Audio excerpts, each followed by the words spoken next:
이제 마지막 티니마크 이제 조금만 더 이제 집중해 주셨으면 감사하겠습니다. 네. 그럼 이제 비밀의 바다라는 VR 심해 탐험 콘텐츠를 제작하게 된 팀 용호질입니다. 그럼 발표 시작하겠습니다. 네, 목차 설명드리겠습니다. 첫 번째로 프로젝트 개요 설명드리고, 두 번째로 주요 기능과 사용된 알고리즘 설명드리겠습니다. 그리고 세 번째로 최적화를 어떻게 했는지 말씀드릴 것이고, 그리고 마지막으로 시연 영상 보여드리면서 발표 마치도록 하겠습니다. 프로젝트 개요입니다. 저희 프로젝트명은 비밀의 바다입니다. 프로젝트 주제는 잠수함을 타고 심해를 탐험하는 내용을 담고 있습니다. 개발 환경은 유니티와 바이브 프로를 활용했습니다. 그리고 팀원민 역할을 소개하겠습니다. 저는 강호준이고요. 개발과 디자인을 맡았습니다. 그리고 다른 팀원이신 권용택님은 마찬가지로 개발을 같이 진행했습니다.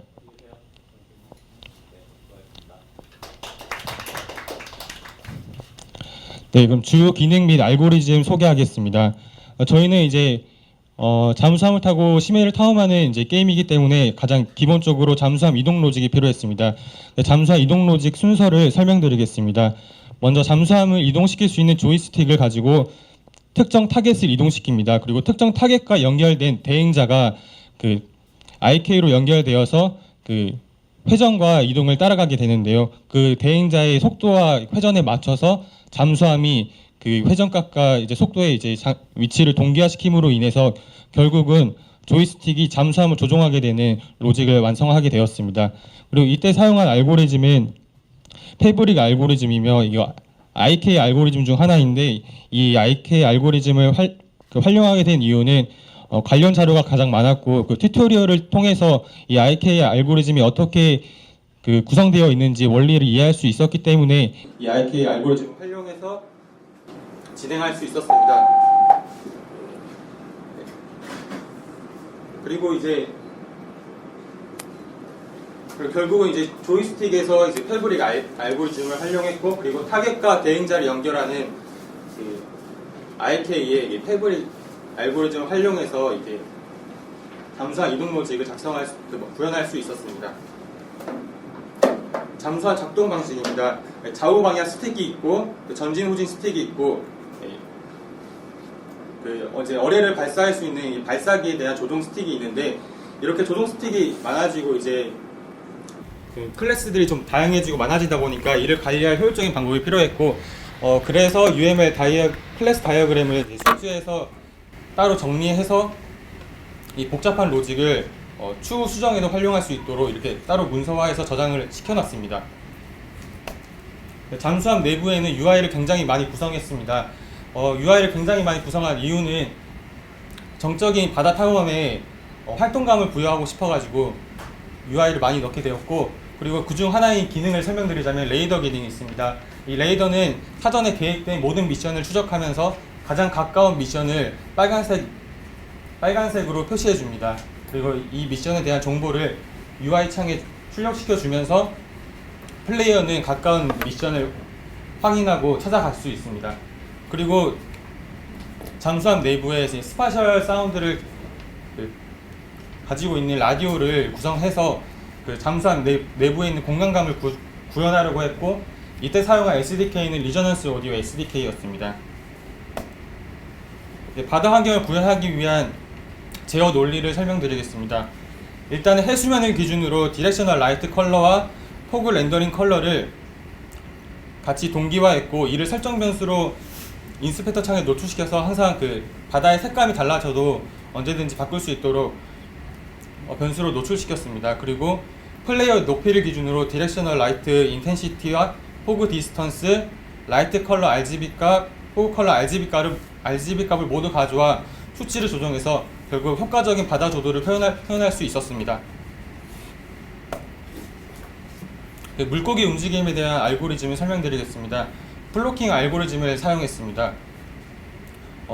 간단하게 플로킹 알고리즘에 대해 이제 제가 사용한 이동 로직을 설명드리자면은, 물고기에게 모두 개별적으로 랜덤한 속도를 부여하고 랜덤한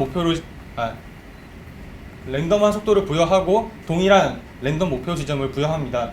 그렇게 이제 랜덤한 목표 지점까지 물고기들이 나아가고 결국 어떤 지점에 부딪히게 되면 고정된 포인트를 기준으로 회전하게 됩니다. 그리고 네 방향 레일을 통해서 물고기들 간 충돌을 방지할 수 있도록 구현을 했고, 그리고 마지막으로 특정 포인트에 있는 바운스 함수를 활용해서 경계를 지정하여 물고기 범위를 설정할 수 있었습니다. VR 개발 환경에 대한 기능에 대한 설명드리겠습니다.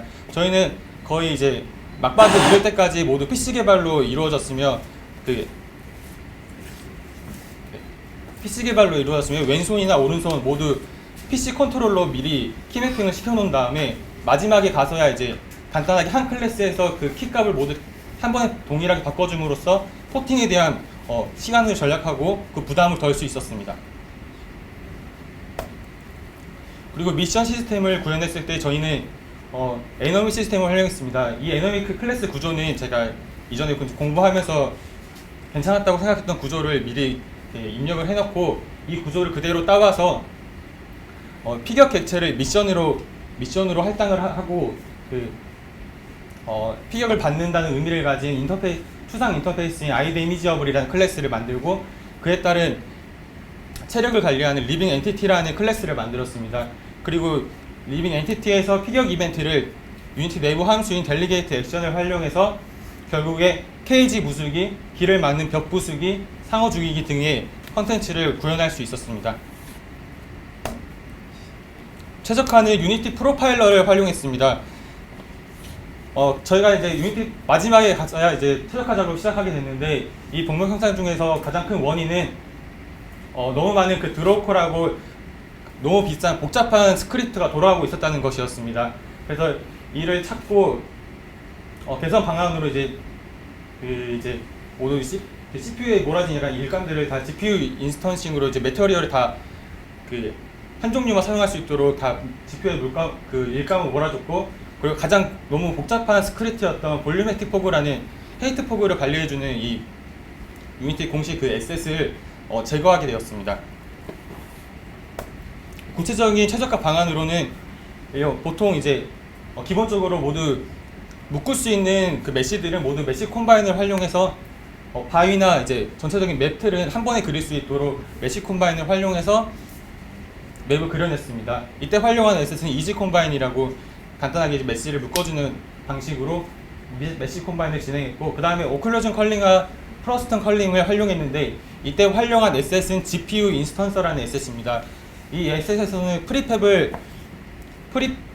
단위로 컬링할 수 있는 그런 기능을 부여하는데, 이때 이제 산호초나 바다에 있는 다양한 자연 환경들을 오클루전 컬링과 프로스턴 컬링을 할 수 있었습니다. 그리고 이제 그 외에도 이제 되지 않는 이제 사실 좀 애매한 것들은 이제 애매하게 큰 바위들은 모두 배칭 스태틱으로 설정을 해서 프레임을 거의 한 20프레임 정도 올라갔던 것을 경험했습니다. 그리고 마지막으로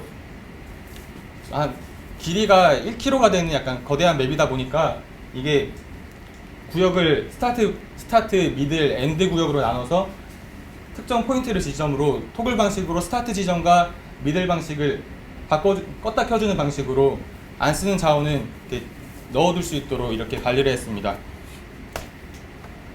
마지막으로 시연 영상 보여드리고 이제 발표를 마치겠습니다.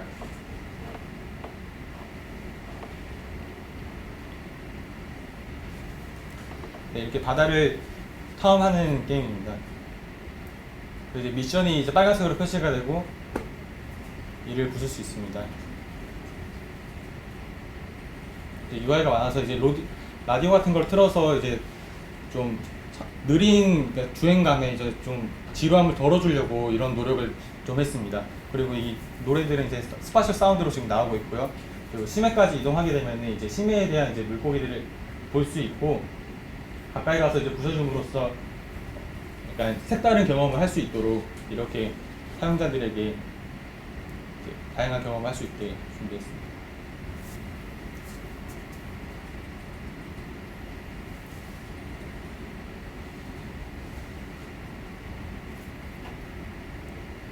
네.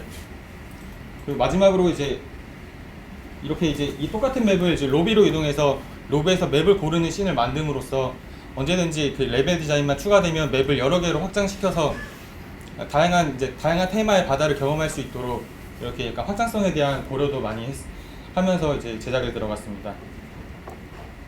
네, 이상입니다.